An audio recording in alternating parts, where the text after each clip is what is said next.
Okay, can everybody hear me okay and see the board okay again?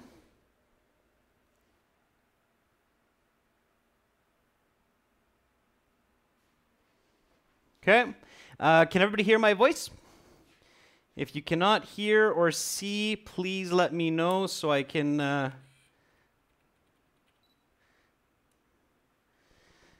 adjust. Jeffrey, can you hear me? Is it good? All right, awesome.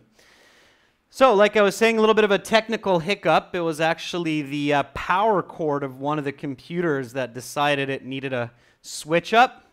Thankfully, we have backups of everything, so just know that if something like that happens, we don't disappear for too long.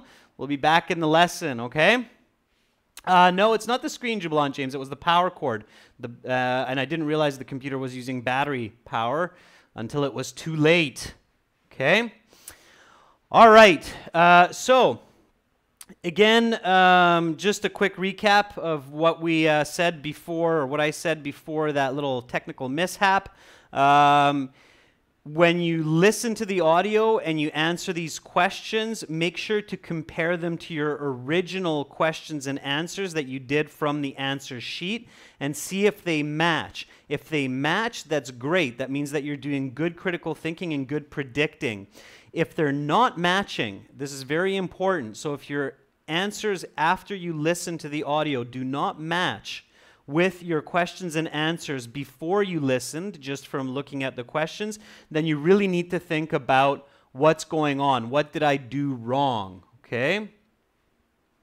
Now, in the actual course, in your online course on the websites, you have a quiz here, and you probably see it's very bright here. We're not going to do this because this function doesn't work in the PowerPoint slide. It only works on your interactive course on your phone or your tablet or your computer, okay? Of course, there it looks a lot nicer simply because it's designed for that and it's not a live streaming YouTube class.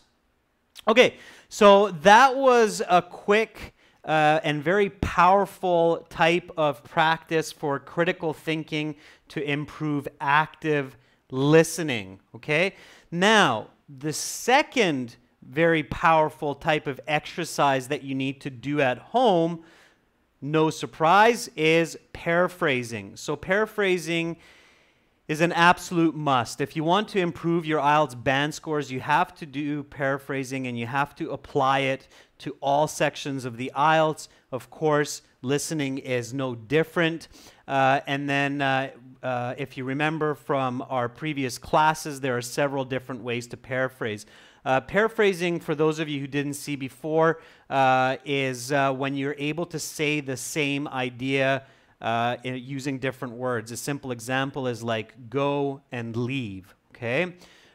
So different ways of paraphrasing using synonyms like big, large, antonym negatives like stay, don't, go, expressions, grammar, and descriptive paraphrasing. You need to practice all of these. You need to apply all of these to IELTS. When you do that regularly every day when you're preparing for IELTS, I promise you, I guarantee you, your IELTS band score will go up, okay? So let's look at the listening section and see how we can apply practicing paraphrasing. Okay, again, if you don't remember paraphrasing, look at the earlier parts of the course. Okay, so here is an example of paraphrasing using synonyms. Now remember what I said, that IELTS uses paraphrasing in the questions, in the audio, in the answers, in the reading section. So you need to learn how IELTS does this and what kind of strategies they use when they create the exam. Let's listen to this audio, and then you'll see an example of synonym paraphrasing, okay? So just listen here. Battery, 60%. Another fact that leads scientists to believe T-Rex was a scavenger was its extremely strong sense of smell. This enabled T-Rex to smell carcasses over long distances, giving it a big advantage as a scavenger. Okay, so this is coming, I think, from section 4, and the question in the question sheet says T-Rex was able to detect carcasses from long blank. And then that's the question. So you need to fill in the blank to get the right score. But notice how the speaker in the audio says, another fact that leads scientists to believe that T-Rex was a scavenger was its extremely strong sense of smell. This enabled T-Rex to smell carcasses over long distances, giving it a big advantage as a scavenger. So this is what you hear, but this is what you read in the actual test. So you need to realize that the question and what you're hearing is not the same in the sense of words or vocabulary, but it is the same information. So here's a deeper explanation. The question uses the word detect, which is in bold here, as a synonym for a different word. And the other word that you actually hear in the, from the speaker is the word smell. So in this case, detect and smell are synonyms in this context, okay? And you also notice a couple more, the word from in place of over. So the speaker says smell carcasses over long distances, and here it says detect carcasses from long distances. As long as you are able to recognize that detect and smell refer to the same concept, and from and over refer to the same idea, you can figure out that the answer here is distances. All right? So that's an example of synonym paraphrasing. Here's a different example of an antonym negative. Okay, remember, -1 multiplied by -1 is +1. IELTS uses this kind of paraphrasing between the questions and the audio in the listening section. So let's play the audio for this one and then take note of how that's applied. Thank you. Oh, good, it states we play 2 streets from my flat. How convenient. That is very lucky.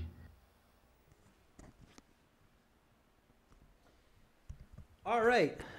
So, why does the man say he's lucky? Okay, that's the question in the question sheet. Now, the speakers say, thank you. Oh, good, it states we play 2 streets from my flat. How convenient. That is very lucky. So, the question uses not far instead of 2 streets from my flat, meaning close.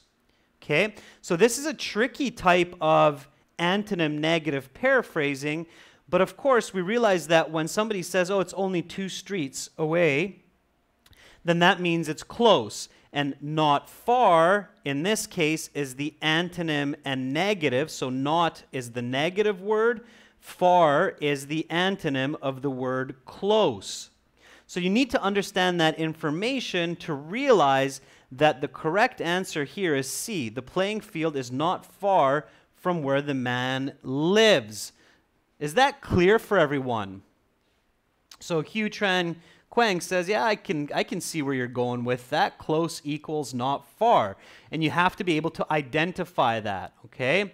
Again, I still see sometimes in the chat a couple people earlier saying, oh, you have to match the words in the listening, but that's not true. Notice that in the listening, you can't really match words because of this paraphrasing. So you need to master paraphrasing and not trying to match words, because then you will not be able to do very well. So this is an antonym negative example from your listening. All right, now, a very common way that IELTS uses paraphrasing between questions and between answers in the audio is with expressions. Expressions is a big group that includes collocations, phrasal verbs, which is the same as saying verb phrases, idioms, proverbs, okay? So there's a lot of different kinds. Thank you, Jubilant James and Tuna Katiri Kibashi. Thank you for confirming that, okay? I'm going to zoom in here a little bit and move around. Okay, so here we're going to look at an expression type of paraphrasing where the question is, how tall was Tyrannosaurus rex? So again, notice the question, how tall was Tyrannosaurus rex? It says 12 meters, 6 meters, or 7 meters. Let's listen to the audio and see what kind of expression paraphrasing is used by IELTS to test your knowledge. Now, this is coming from section 4 of listening, so it's more advanced, it's more difficult, and of course, the paraphrasing is more complex. Okay, so listen to this one.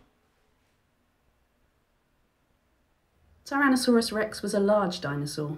Not nearly the largest, mind you, but still large by any standards of modern-day wildlife.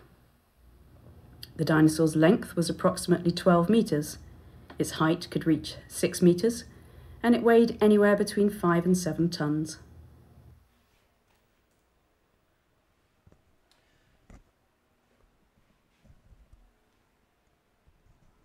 Okay, so let me enlarge this a little bit for you so you can read it with me.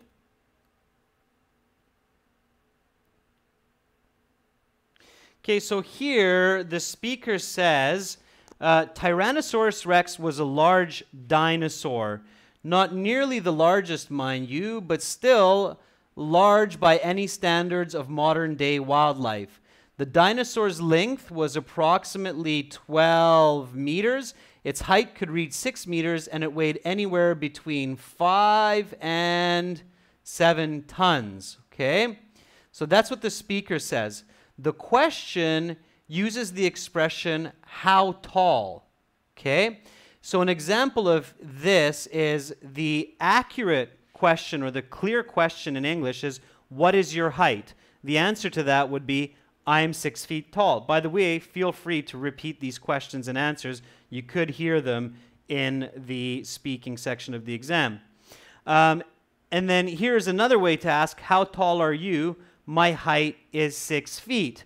So those are the accurate ways, or the non-expressive ways of saying that. But in the question, it's a little bit different. The question uses the expression, how tall, instead of the expression, its height. So the speaker uses a question form instead of simply just saying it's 6 meters tall. Okay? So that's a simple one in this case, but we'll look at a couple of more complex examples. All right? So yeah, careful not to confuse it with the length of the dinosaur.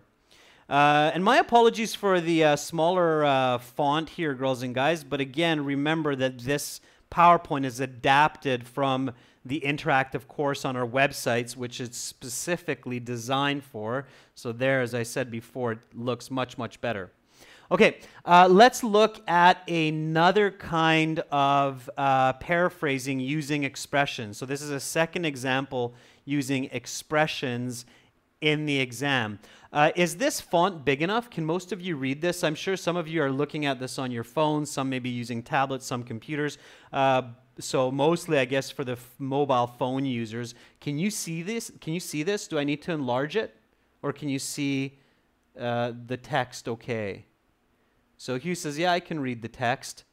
Jubilan says it's a little bit small. All right, different devices, different abilities. Okay, so I'll zoom in. I can see that some of you are having trouble with it. So first let me play the audio, and then I'll zoom in and explain the expression, okay? So just bear with me here. Let me play the audio for you first. If I enlarge, it won't let me play the audio because that's a limitation of PowerPoint. Here we go. Even if business has a role to play in saving the environment, it is clear that we all need to do our part. All right, so that was very, very quick and clear there. This is what the speaker says, okay?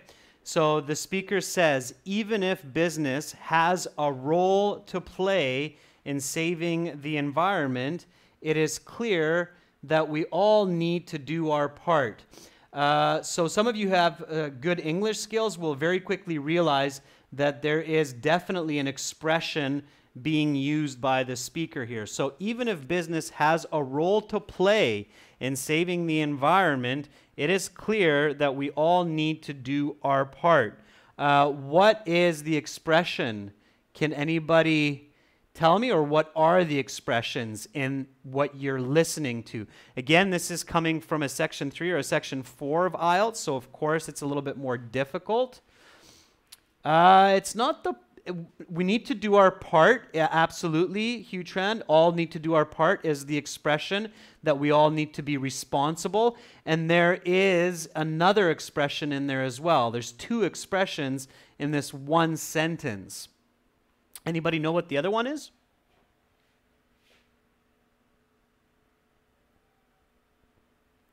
So here's the question. Okay, have a look at the question here.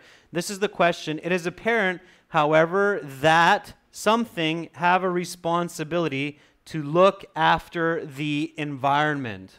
All right?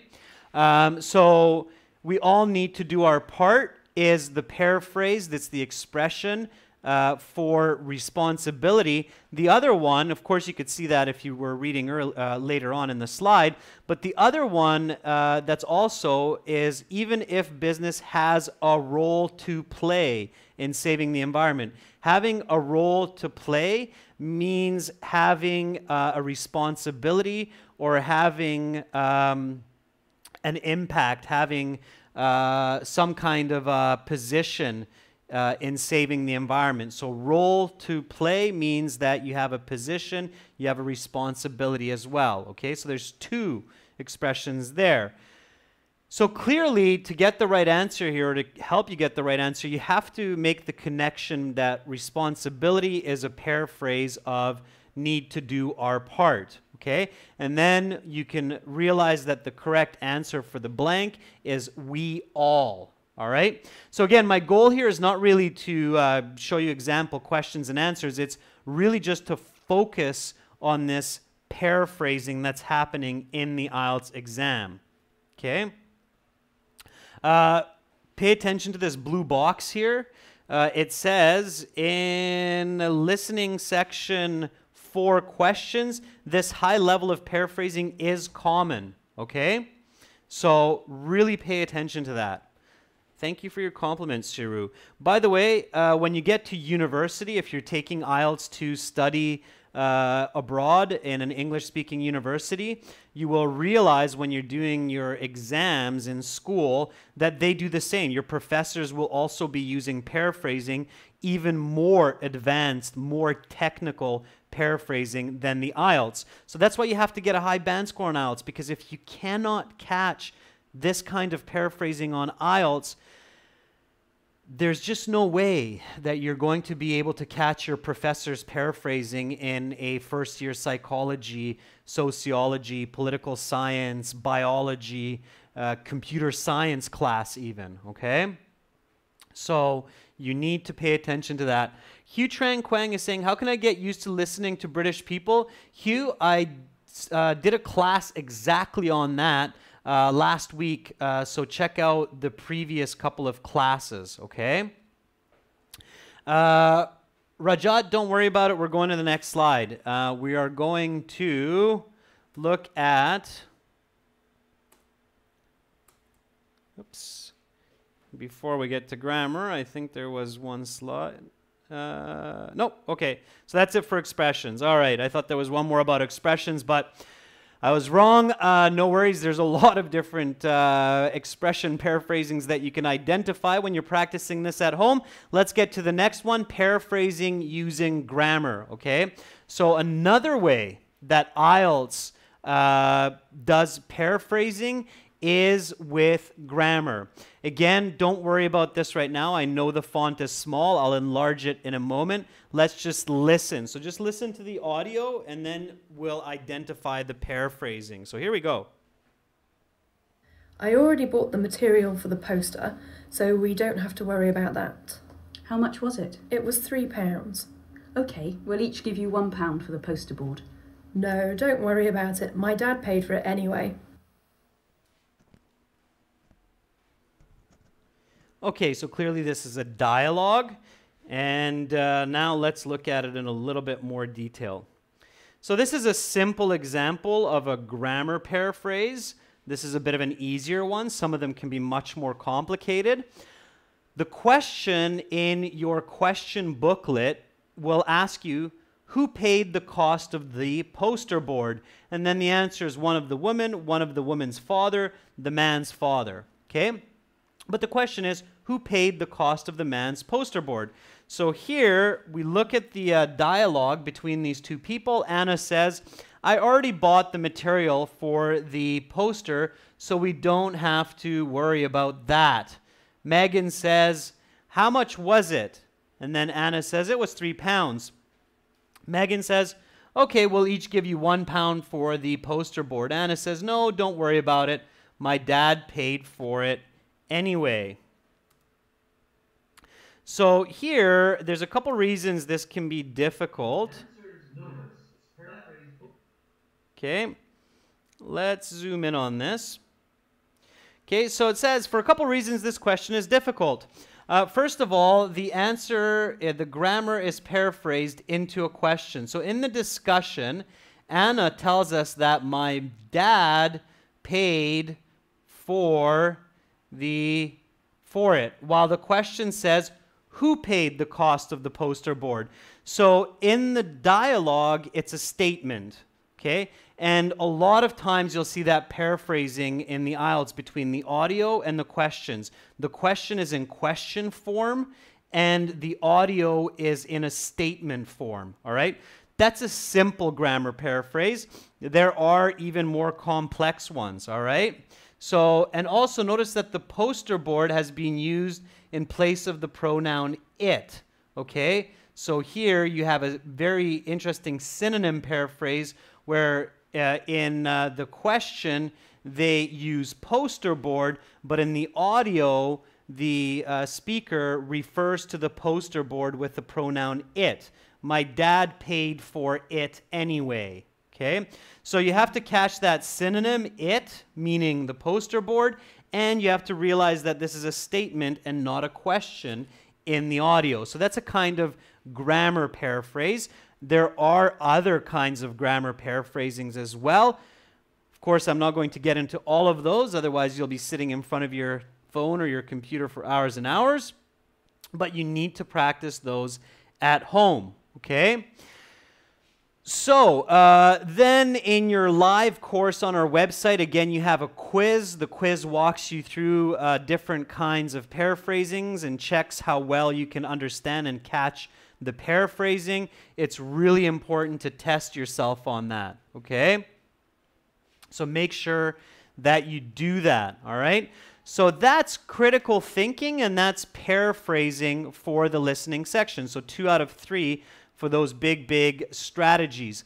Now the third one, especially important for the listening, is visualization, okay?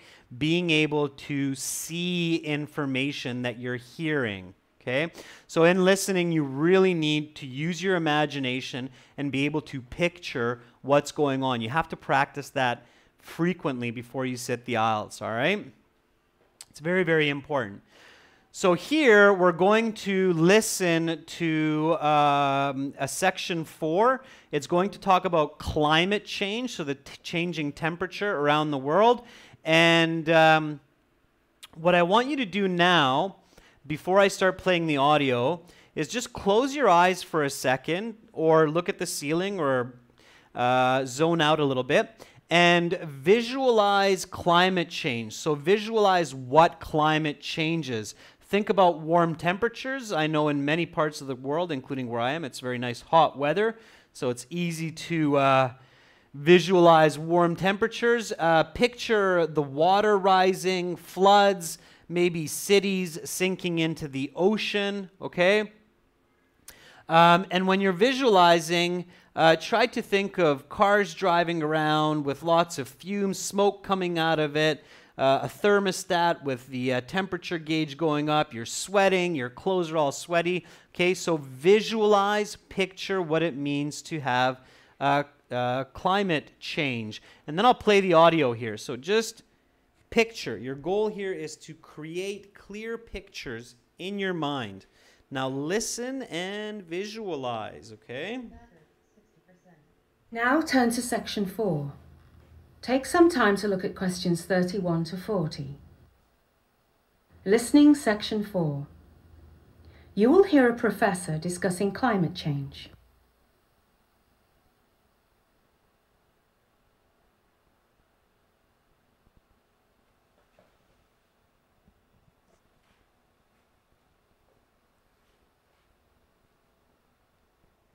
And this time is especially when you should be visualizing, when you're waiting for that information and you're reviewing the questions.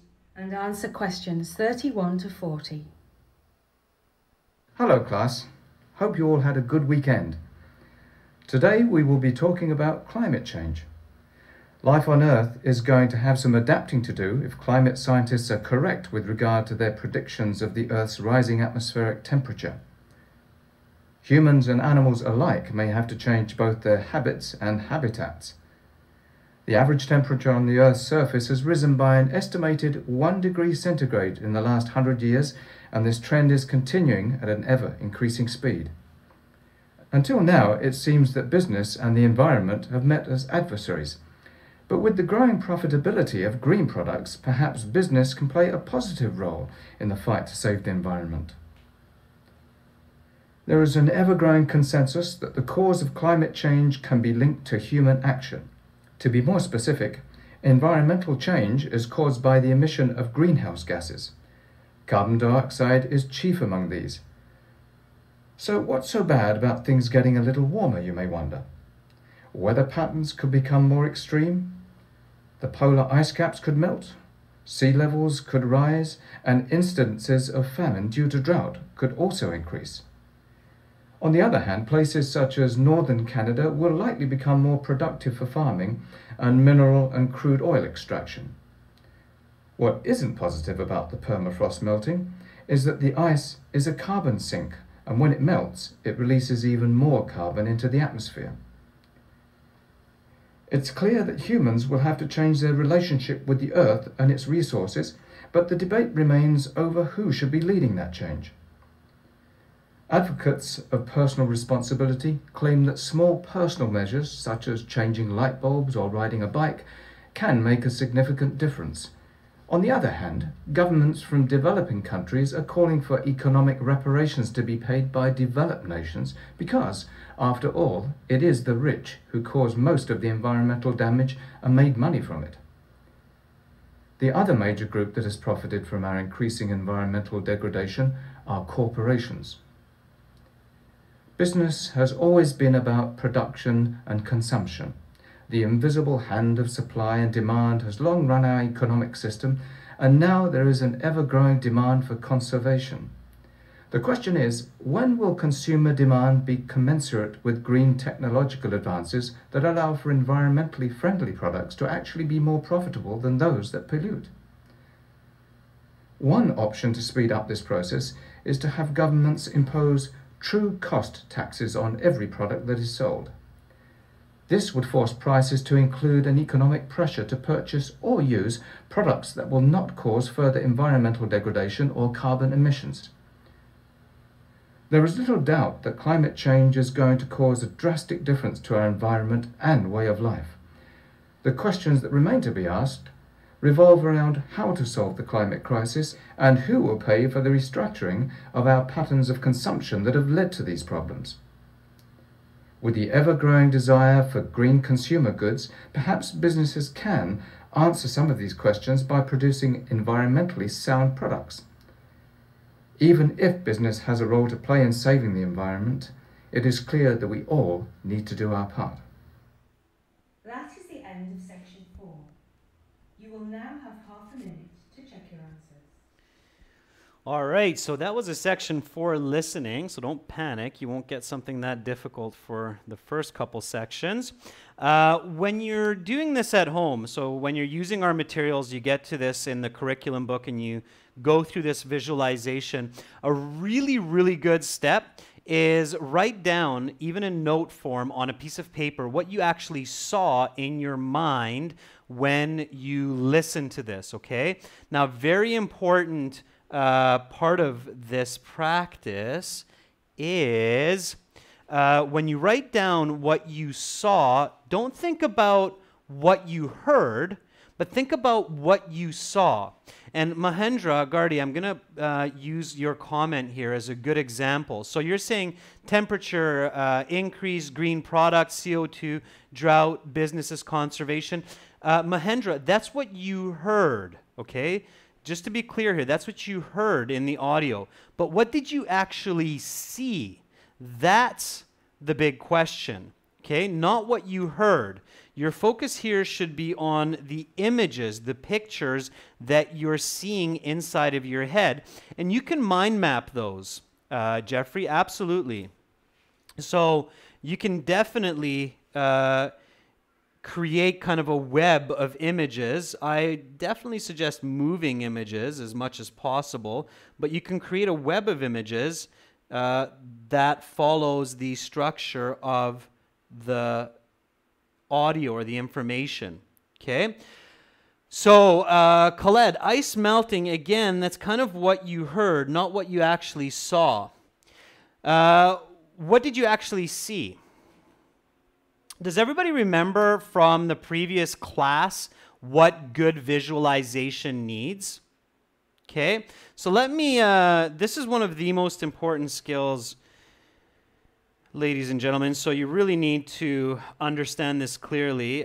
From my experience, this is actually one of the skills that a lot of students have great difficulty with, and it's not good for your IELTS scores.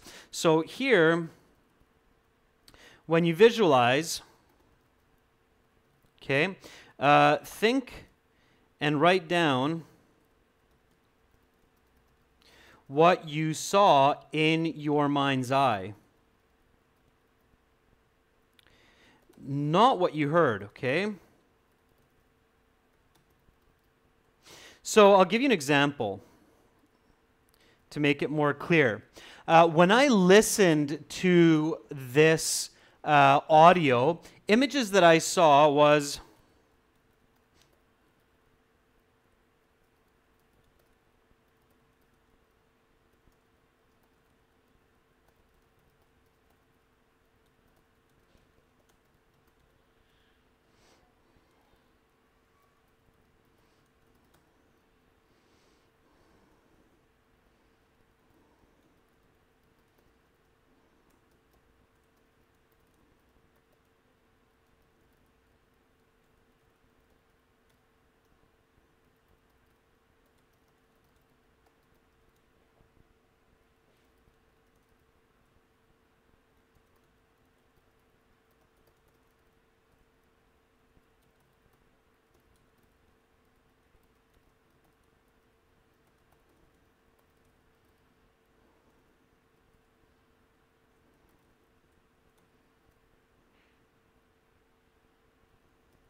okay, so that would be the image in my mind's eye, all right? So when I picture what's happening, when I close my eyes and I'm listening to this, and I'm listening to this professor talking about climate change, just a snippet, I actually saw a lot more, but just a snippet of what I was seeing in my mind, and I visually saw this is I'm riding my bike to work because I'm trying to do my part to save the environment and to stop or decrease climate change.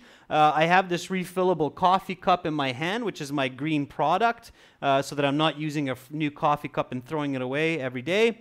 And then la-da-da, I'm having a good time sipping on my coffee while pedaling my bike, and uh-oh, the city that I'm in, I actually visualize being in Vancouver, there's a whole bunch of water that's starting to spill into the streets. And why? Because the water level's rising, and there's even a big iceberg that's rolling up on the beach the size of a small mountain. And whoa, what is that? Is that really an iceberg? It's hard to see it because there's a lot of smoke in front of my eyes, and and it's coming from the exhaust of cars, so carbon emission. So this is what I'm seeing. This is my visualization, okay? I'm not talking here about what I heard in the audio, but what I actually picture when I'm listening to this information.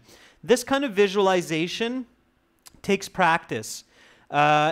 When you practice it, when you become good at it, you will really start to master active listening and master information, you will have a much easier time, not just on IELTS, but even in university when your professor is lecturing.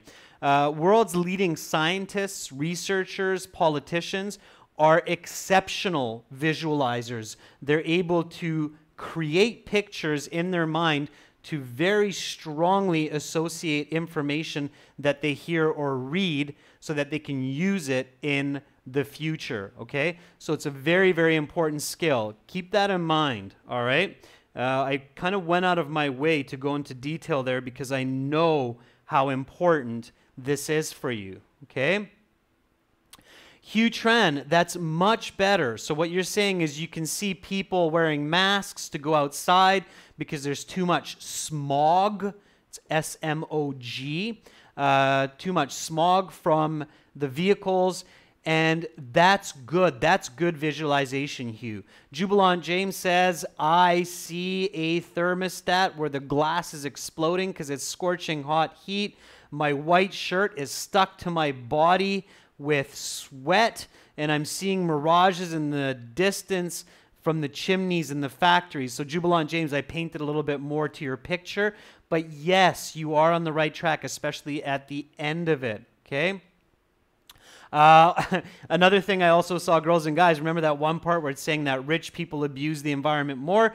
You can picture this rich guy with a big gold chain sitting on their yacht, and there's just garbage, beer cans, pizza boxes floating around all over the place, okay?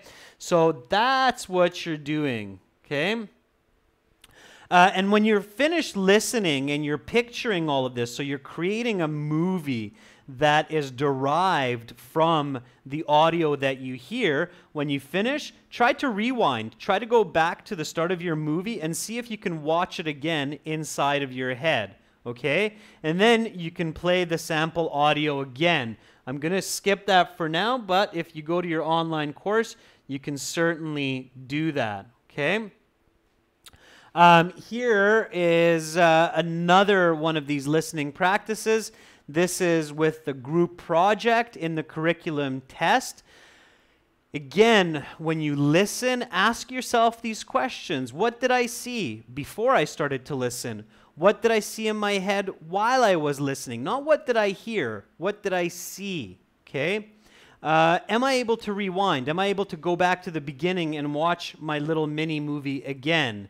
Now, if you listen to that conversation, you should see 3 students talking to each other. You should see their poster board, and you should see these pictures of Napoleon and these other characters. This is, of course, a different listening. I need to move along, so I'm not going to go into that, but I know many of you that have our course know which listening I'm talking about. So, again, you need to be able to do that. Okay, that's the end for today.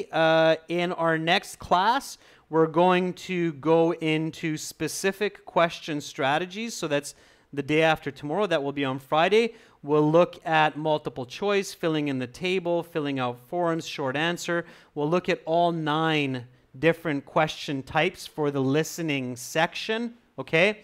Again, if you want to see a really nice, clean, interactive version of what I'm showing you that's a lot more fun in some ways to use, then go to aehelp.com for academic IELTS, glshelp.com for general IELTS, and you'll find this interactive course there, okay?